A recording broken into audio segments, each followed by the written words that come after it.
So what's going on, y'all? Got me another video here. So I'm over here testing the waters on my gear and equipment and stuff. Anyways, get my beer here. I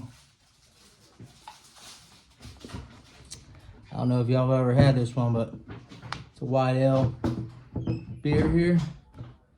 Amazing. Amazing. Love it. Anyway, so I'm over here testing out weight, testing out gear, seeing how everything fits, and I'm putting it all on just to try it out.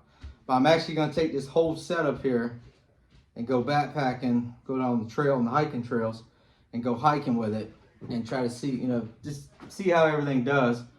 But basically, this is my backpacking setup that I got here for like 48 hours, 72 hours.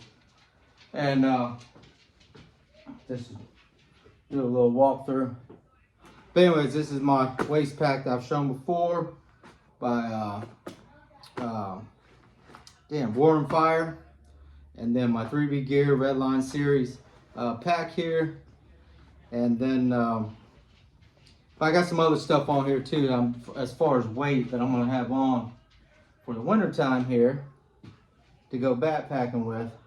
I just wanted to kind of put everything on and see how it fits. And this is my survival hat by Wazoo. This is the hat I'll be wearing. It's got survival gear in it. I've shown this before. Got my Voodoo tactical gloves. I got my everyday carry firearm in here, plus my extra mag, trauma kit. I had to put my tactical Black Scout flashlight, the flute pouch that I normally keep on my belt. I had to take that off. I mounted it over here, and then inside the water holder, I got my BeFree purifier bag, BeFree water purification set up in there. So if I need to get some water. But anyways, and I did put my emergency whistle here, just because I didn't want it dangling off of here making noise. So I tucked it in the molly. But basically, it's kind of how I would have it set up if I was using this type of setup, depending on the situation. Bug out, get home. Not get home, but bug out or backpacking. For me, it's just the weight is what I'm doing. A lot of this stuff that's on here is for the weight, so for the workout. But anyway, so you can probably tell that I look a little bit bigger in the chest and look a little swelled up. I do have my Safe Life Defense body armor on underneath my jacket, and I just wanted to kind of see how it looks, how it feels. The only problem I have wearing my body armor, if I was going to do this type of setup, is I can't get my chest strap to connect. So that's the problem I found. So all I got is my shoulder straps, my hip straps, my waist straps, and I couldn't do the chest strap. So anyways, but it does feel good. I have, with everything on me, normally I weigh about 180, 182 is kind of where I'm at right now during the winter time. During the summer, I go down to like 175, with the heat and everything. But as far as right now during the winter time, I'm at 180, 182. And with everything on me, I'm weighing 236. So, I got about 56 pounds without water.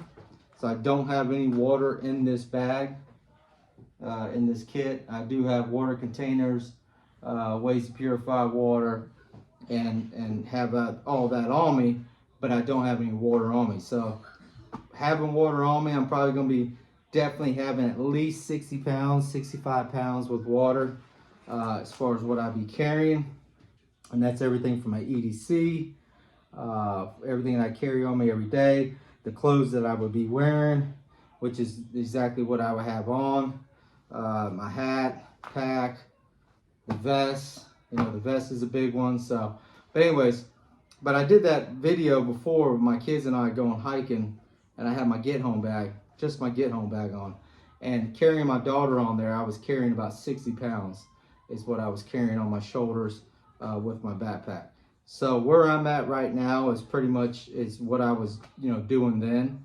Obviously, not having my daughter on my shoulders and having it in the pack and the way I got it set up takes a lot of pressure off my traps and my neck area. So it's obviously it'd be better when you have that much weight to have it set up the way I'd have it now.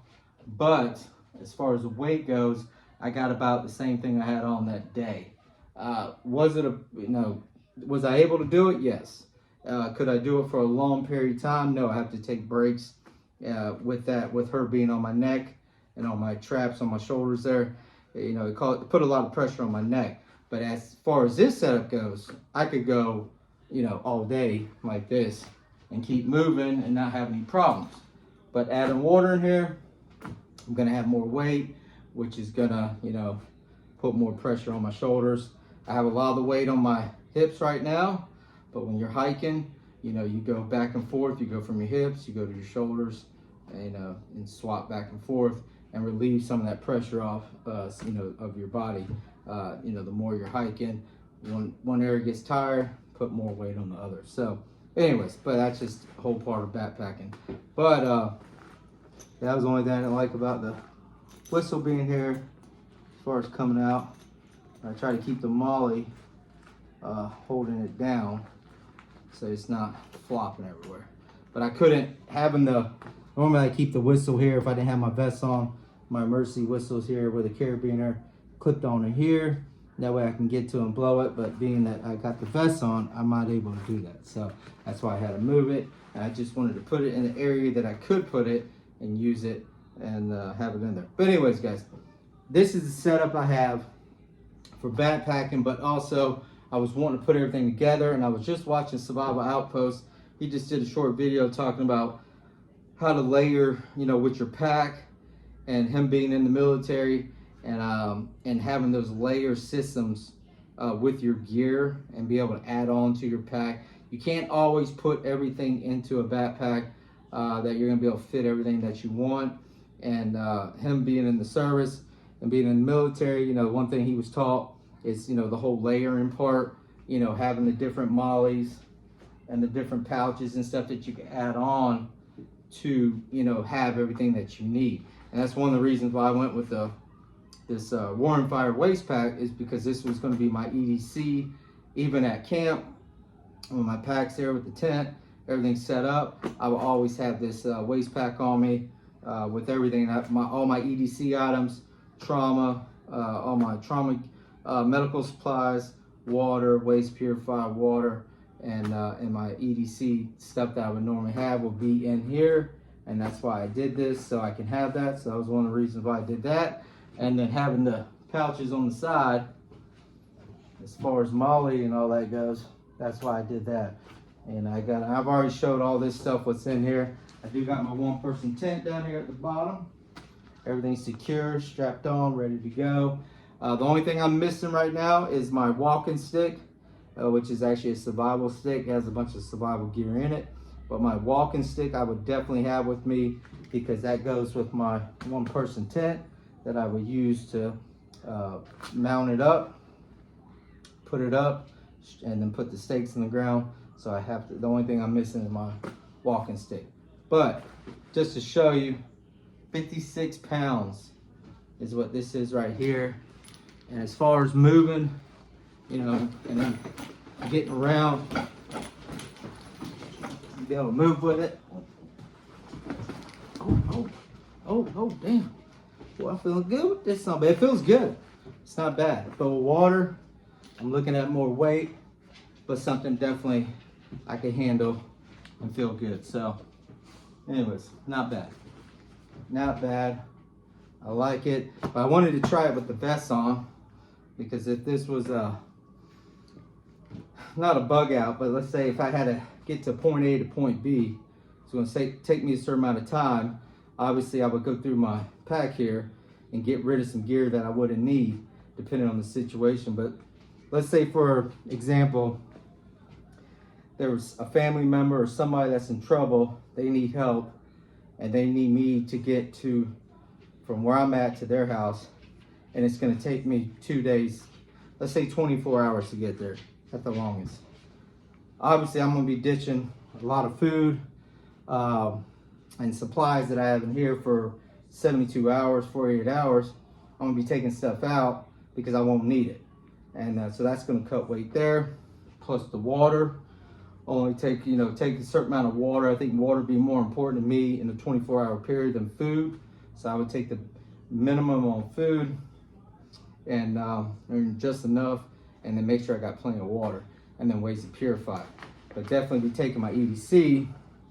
But since I'm cutting weight in my pack, getting from a 24-hour period to point A to point B to help somebody with security, or maybe it was medical supplies. Maybe they need a medical, so I could fill my pack up with medical supplies.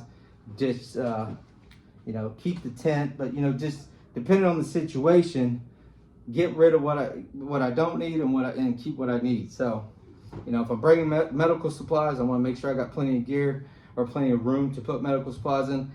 If I'm doing security, then I got to bring a rifle, ammo, mags. That's got to go in here.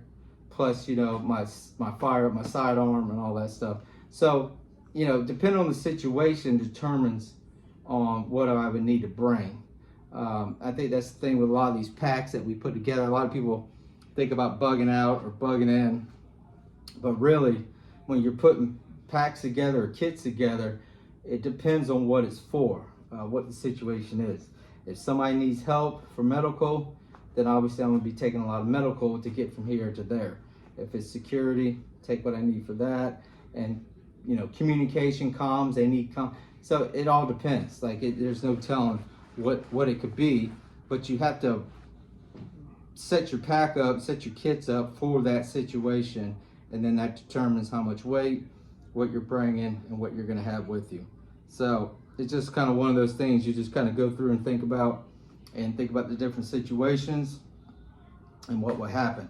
And with me having this vest on, it's definitely something I want to have on me, on my person, and that any type of situation, if there was HHTF and somebody needed help, I'm going to be wearing this vest. So that's why I put it on, to see how it would fit on this pack, because this would be the pack more than likely I'd be taking if I'm taking a lot of supplies to a destination. So that's why I wanted to see how it worked. And I found out the chest strap does not strap, but everything else feels pretty good. And I got this thing loaded down with 56 pounds, which would be 60, 65 with water. So that's a lot. Would I be carrying that much supplies to point A to point B? Maybe, maybe not. So it's just one of those deals. You got to put it on, but you got to test it out, see how it feels. As far as walking with this, I could walk all day, go all day. Now I ain't gonna lie, maybe in the morning my legs would be sore. That's why I got pain reliever in here for my muscles to put on the next day and get those right the next morning, and then get up and do it all over again. So anyways, but not too bad, feels good. Just to take some of this off, kind of show you. Well, I'm not going to go through the whole thing. I was going to go through, but I've already shown all this. But as you can see, I got my vest on over here, and all that setup. But don't want to make the video too long, because this could go 30 minutes if I wanted to, but I'm not going to. But anyways, guys, just want to show you this, show you what it looks like. Get your gear together, go through your preps, get everything ready. 2024 is here, and when things get ugly, SHTF comes. We got to make sure we got everything in order, and then be able to use your gear and be able to go. All right, y'all, take care. God bless. I'll see you on the next one.